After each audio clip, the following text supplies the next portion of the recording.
ਸੀ ਇੱਕ ਰਾਣੀ ਜਾਂ ਸ਼ਾਇਦ ਮੈਂ ਕਹਾਂ ਉਹਦੇ ਕੋਲ ਸੀ ਮੈਂ ਉਹਨੇ ਉਹਦਾ ਕਮਰਾ ਦਿਖਾ ਲਿਆ ਹੈ ਨੀ ਇਹ ਅੱਛੀ ਨੋਰਵੀਜਨ ਲੱਕੜੀ ਉਹਨੇ ਕਿਆ ਰਹਿਣਾ ਤਾਂ ਬਹਿ ਜਾ ਜਿੱਥੇ ਵੀ ਤੇਰੀ ਮਰਜ਼ੀ ਮੈਂ ਆਲੇ ਦੁਆਲੇ ਦੇਖਿਆ ਕੋਈ ਉੱਥੇ ਕੁਰਸੀ ਨਹੀਂ ਸੀ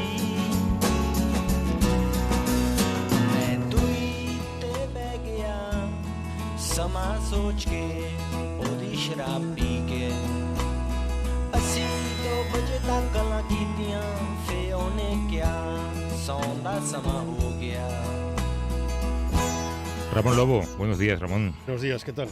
Muy bien, supongo que tú a las 11, cuando empiece lo del Eurogrupo, te pondrás delante de la BBC con un cubo de palomitas, ¿no? Como si fuera un Madrid-Barça. Llevo todo el fin de semana así, siguiendo el Eurogrupo, además por la BBC. ¿Y? Bueno, la cosa va empatada a 1, ¿no? La cosa está difícil, no lo sé. La verdad no me gusta mucho la imagen que está dando Europa. Es verdad que Syriza se ha equivocado en muchas cosas en estos 5 meses, pero los grandes problemas de Grecia vienen de antes. La aburrida Europa, como decía Juan Tallón antes, ¿no? Sí. Oye, 20º aniversario de la matanza de Srebrenica, tú estuviste allí, regresaste después en el 10º aniversario, tus recuerdos, no sé, tu visión de lo que pasó ayer con esas pedradas al Sí, hombre, Aleksandar Vučić, el primer ministro serbio, no es quizá la persona más adecuada. Estuvo antes Boris Tadić, cuando era presidente de Serbia. Tadić es del Partido Demócrata, es un partido que se opuso a la guerra. Bueno, pero Vučić es el primero que va allí, por lo menos, ¿no? Pero no, es el segundo, pues fue Tadić también. Pero Vučić pertenecía al Partido Radical, que en la guerra había tenido milicias, que su jefe está en La Haya, Sesel, y no sé cuál ha sido la transición que ha seguido él. Sé que el Partido Radical se partió en 2, que él pertenece a la parte que se ha hecho más reformista, que es ahora primer ministro, que fue alcalde de Belgrado. Pero claro, es una persona que está quizás muy marcada. Yo personalmente no me gustó la escena, pero también lo entiendo porque son 8.000 muertos, hay mucho dolor, solo están condenados los jefes. Y hay que recordar que fue apedreado, bueno, sí. le lanzaron varios objetos en el cementerio en el que se celebraba la ceremonia, ¿no? Sí, en Potocari, que es donde está el monumento y luego donde están todas las víctimas. Y hay que decir también que él mismo es el primero que no reconoce que aquello fue un genocidio, ¿no? Sí, es que yo creo que Serbia, claro, el problema es ese, ¿no? Que Tadić, por ejemplo, pidió perdón. Y fue muy importante que lo pidiera, pero claro, la pregunta era perdón en nombre de quién, en nombre de Tadić o de quién es más, ¿no? Y es cierto que Serbia ha hecho un enorme esfuerzo desde entonces y que se ha producido enormes avances, pero sigue habiendo un negacionismo, o sea, se sigue negando que allí hubo un genocidio. Bueno, ¿empezamos? Vamos. En mi pueblo sin pretensión tengo mala reputación, haga lo que haga es igual, todo lo consideran mal. Yo no pienso pues hacer ningún daño, queriendo vivir fuera del rebaño. No, a la gente no gusta que uno tenga su propia fe, no, a la gente no gusta que uno tenga su propia fe. Vamos a hablar de alguien deslenguado, descarado, insolente, y no eres tú, Ramón. Hablamos de alguien cuyo estilo político le ha hecho merecedor de toda clase de calificativos y su dimisión ha sido uno de los temas más comentados esta semana después del referéndum griego. Obviamente nos referimos al gran exministro de Finanzas, a quien vamos a echar tanto de menos, a Yanis Varoufakis. Sí, fue una sorpresa que dimitiera porque le había prometido que dimitía si salía el sí.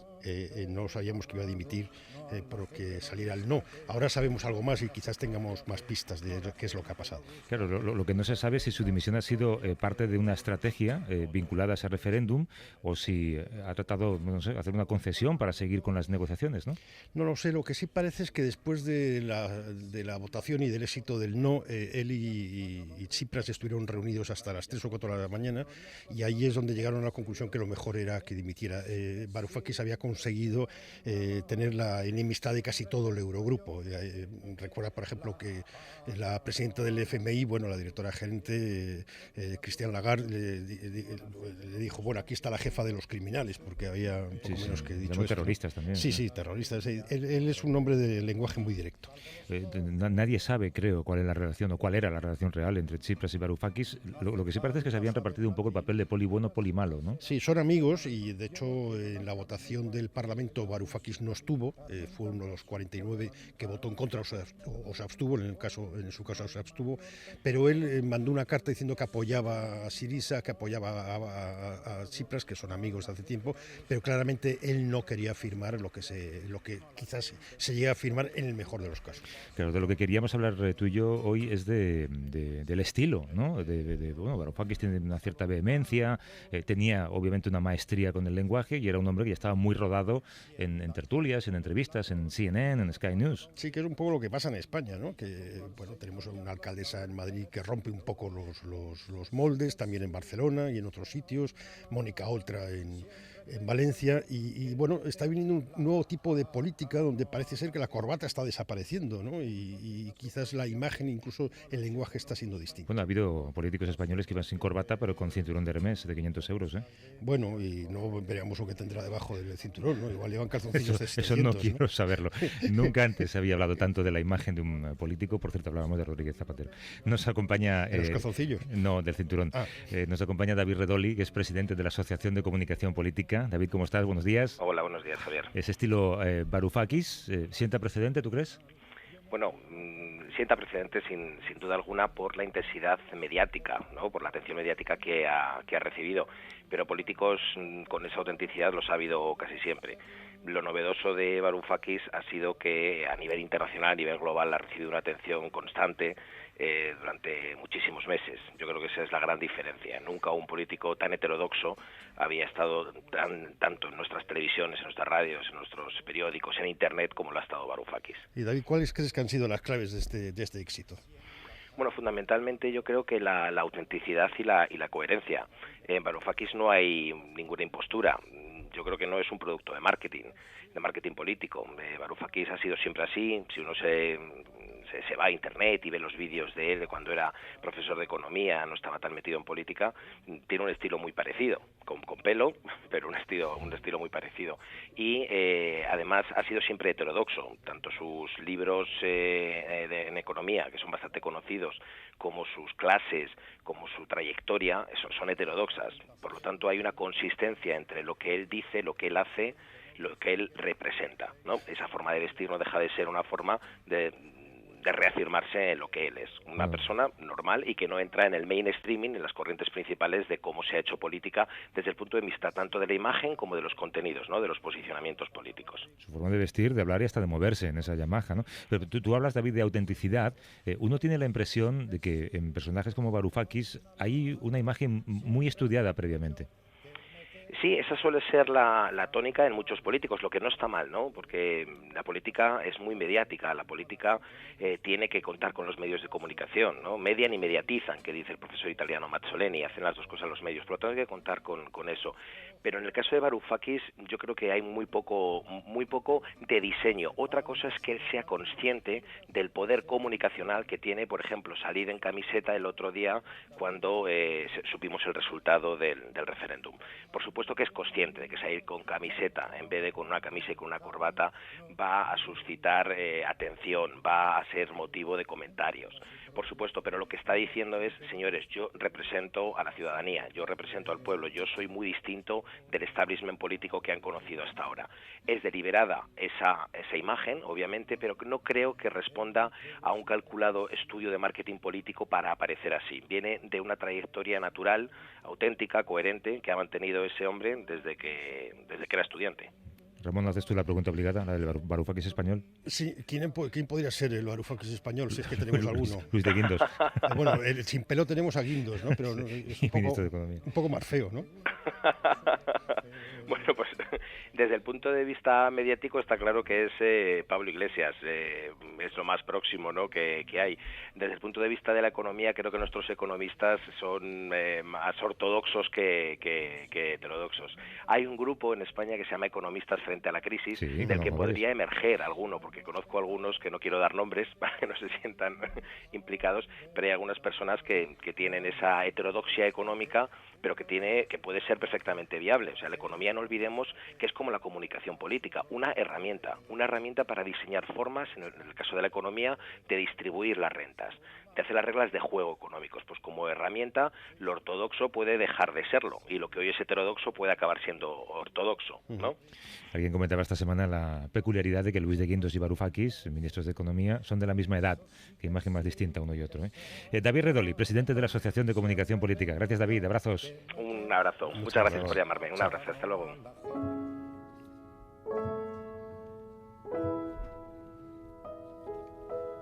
Come on, skinny love, just last the year. Poor little soul, we were never here. My, my, my, my, my, my, my, my, my. Staring at the sink of blood and crushed veneer. Told my love to última propuesta de la temporada, Ramón, pretende hacernos ricos, yo creo, en los meses de verano, ¿no? La segunda economía más grande del planeta, que sufre un hundimiento histórico de su bolsa. Ese es un momento siempre para invertir, dicen. La burbuja estalló el 12 de junio. Desde entonces ha perdido cerca del 30% del valor.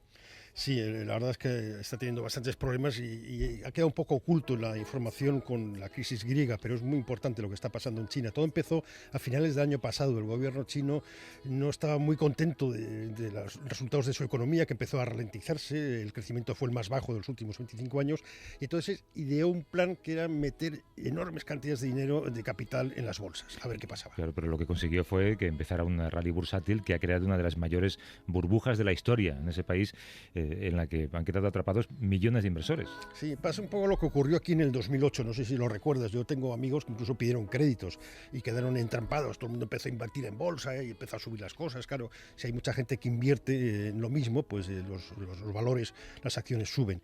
Lo que se creó una especie de bucle con los nuevos inversores que participaron en esta bolsa, impulsando los precios, y la consecuencia ha sido que 90 millones de pequeños inversores chinos, muchos de ellos pequeños comerciantes, se han visto víctimas de este estallido de la burbuja. Para intentar entender mejor lo que ocurre allí, nos acompaña Adrián Foncillas, que es corresponsal del periódico de Cataluña en Pekín y colaborador de la SER. Adrián, ¿cómo estás? Buenas tardes, creo, para ti. Hola, buenas tardes, ¿qué tal? ¿Es diferente, Adrián, el inversor chino del inversor occidental? Sí, yo creo que es totalmente diferente. Hemos de tener en cuenta que aquí no hay cultura bursátil. Hace 25 años solo que abrieron las bolsas, y que, por ejemplo, cosas como el crack del 29, que nosotros tenemos muy presentes, ellos no las tienen. Entonces, esos pequeños inversores suelen ser gente muy, muy amateur, con unos conocimientos bursátiles absolutamente gaseosos, y que creen que la bolsa siempre sube y que es un mecanismo de conseguir dinero fácil y rápido. Si uno va a estas oficinas de cambio que hay por todo el país, se encuentra pues a estudiantes, se encuentra a jubilados, se encuentra a más de casa que están allá pasando la tarde, y de vez en cuando echan un vistazo a la pantalla de las cotizaciones. Cuentas en el último artículo que has escrito en el periódico que, bueno, el 30% es 2, billones de euros, lo que se ha perdido, que es el doble del valor bursátil de la India, y creo que es 8 veces lo que debe Grecia. ¿Qué es lo que ha hecho el gobierno chino, que me diga? Pues el gobierno chino ha hecho lo que se esperaba, es decir, un total intervencionismo, ha dictado muchas normas para evitar que el crack prosiguiera, ha dictado una moratoria de nuevas salidas a bolsa, ha inyectado mucha liquidez, ha enviado a la policía también a investigar ciertas prácticas que parecían algo sospechosas, y sobre todo ha prohibido a los grandes inversores, que son los que tienen al menos un 5% de las acciones de una compañía, a que las vendan en 6 meses. Por ahora, en los 2 últimos días, parece ser que han conseguido detener el crack, pero vamos a tener que esperar un poco, porque recordemos que el fin de semana pasado, que es cuando se dictaron las primeras normas de urgencia, el lunes las bolsas repuntaron, pero a partir del martes volvieron a caer otra vez, así que vamos a tener que esperar a ver si funcionan. Claro, porque casi la mitad de las compañías han quitado las acciones del mercado, cosa que, por cierto, no estaría permitido en lugares como Estados Unidos. ¿Tú qué crees que puede pasar ahora, Adrián? Pues, yo he estado hablando esta semana con expertos y, como suele pasar en estos casos, estoy bastante más confuso ahora que antes. No hay nadie, prácticamente todos tienen su opinión. Hay algunos que dicen que el batacazo que se acaba aquí, que esto toca a fondo ya, y hay otros que dicen que no, que el margen de la caída todavía es muy amplio. Claro, tenemos que recordar que este batacazo del 30% en 3 semanas llega después de una subida del 150% en un año, y ese 150% que ha subido en un año no ha venido acompañado de un mejor funcionamiento de las compañías chinas. Además, la economía china está pasando por los peores momentos en 3 décadas de crecimiento, y un experto, por ejemplo, me decía que las acciones siguen sobrevaloradas entre un 60 y un 100%. Adrián Foncillas es corresponsal del periódico de Cataluña en Pekín, también colaborador de la SER. Adrián, un abrazo, gracias. Un abrazo, muchas gracias. Otro para ti. Hasta luego.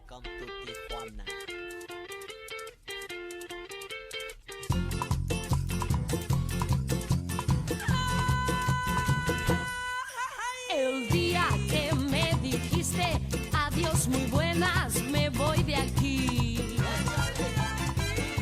Dejaste mi alma en pena por los rincones llorándote a ti.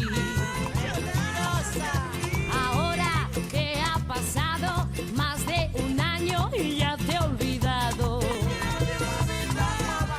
Me deseo buena suerte, no volver a verte y que me vaya bien.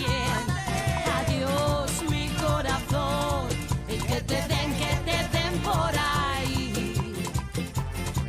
Con esto te despides, Ramón, ¿en serio? ¿El año? Sí, bueno, no sabemos, en otoño ya veremos. ¿Se lo dedicas a alguien? El que te den... Me gustaría Esto es un dedicárselo largo corrido, no sé al lo que- ministro de Finanzas alemán, a ver si sonríe algún día, por favor. Es lo que los griegos le podían decir al euro, ¿no? También. Sí, también. Estamos en una semana de despedidas, ya veremos cuántas. ¿De dónde has sacado esto? Es Amaparanoia, que es una cantante española que tiene muchísima fuerza, como ves, en su forma de cantar. Claramente tienes mucho tiempo libre en tus manos. Hay que hacer algo, Ramón. Venga, Feliz verano. chao. Hasta luego.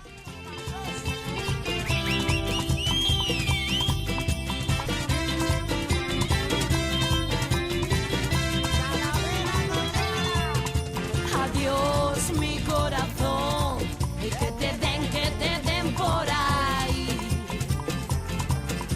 Que no me supiste dar ni un poquito lo que te di a ti.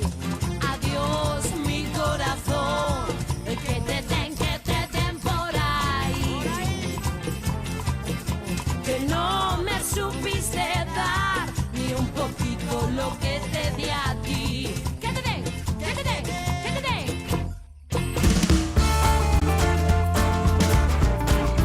En la cadena SER, a vivir que son 2 días. Javier del Pino.